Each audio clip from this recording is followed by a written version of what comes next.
Pastor ప్రవీణ్‌కి pastor ప్రవీణ్‌కి అసలు ఏమైంది? తనది హత్యనా? లేకపోతే యాక్సిడెంటా? ఒక దాదాపుగా సంచలనంగా మారిపోతుంది. అయితే మన కొవ్వూరు దగ్గర యాక్సిడెంట్ అయింది కదా! యాక్సిడెంట్ దగ్గర పాస్టర్‌కి అసలు అదే యాక్సిడెంటా? లేకపోతే నార్మల్‌గా ఎవరైనా చంపేసిర్రా? అనేది ఒక ఆలోచన. అసలు మీరు అందరూ చూడొచ్చు. డిపార్ట్‌మెంట్ ఏదైతే ఉందో క్రూషియల్‌గా ఆలోచన చేసేసి ప్రతి ఒక్క టోల్ గేట్ దగ్గర, పెట్రోల్ బంక్ దగ్గర సీసీ ఫుటేజ్‌ని తీసుకుంది. ప్రతి ఒక్క సీసీ ఫుటేజ్‌లో మనకేం తెలిసిందంటే పాస్టర్ ప్రవీణ్ ఎవరైతే ఉన్నారో ఆ పర్సన్‌కి బండి డ్రైవింగ్ చేస్తుంటే తనకక్కడ లైట్ లేదు. మెయిన్ లైట్ ఏదైతే ఉందో ఆ లైట్ బైక్‌కి లేదు. లేకపోవడం వల్ల చాలా పెద్ద ఘోర అనర్థం అయిందని కొందరు.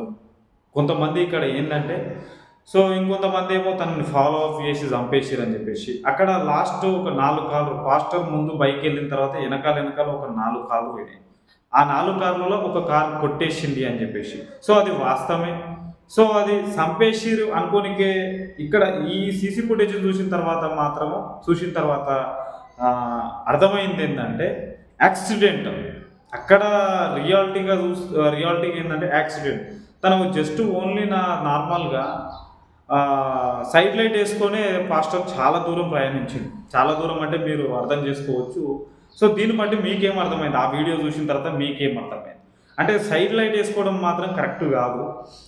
అక్కడ తనకు లైట్ వర్క్ అవ్వలేదు, పని చేయలేదు కాబట్టి ఇది ఇక్కడ జరిగింది ముచ్చట. సైడ్ లైట్ యేసుకోవడం వల్ల ఎనకాల నుంచి వెహికల్ ఉందా? లేదా? అని చెప్పేది అది మెయిన్ హైవే. ఎక్కడ ఆపడానికి కూడా ఛాన్స్ లేదు. అక్కడ హైవే మీద కూడా కార్, బైక్స్ సంథింగ్ ఎవరు మనుషులు కూడా తిరగరు. అటువంటి ప్లేస్‌లో ఆ బండి పోతుంటే అక్కడ బండి పోతుందా అనే ఊహాగానాలు తెలవక ముందుకే ఆ స్పీడ్ హైవేలో టప్‌మని కొట్టి పడేసింది. ఇలా జరిగిన ముచ్చట ఇది. మీ కామెంట్ కూడా తెలియజేయండి. మీ కామెంట్ ఏంటో మాకు తెలియజేయండి. అది లేకపోతే హత్యనా? లేకపోతే యాక్సిడెంటా? యాక్సిడెంట్ అక్కడ మాత్రం డిపార్ట్‌మెంట్ 100% అది యాక్సిడెంటే అని చెప్తున్నాం. ఇది మన వివరణ.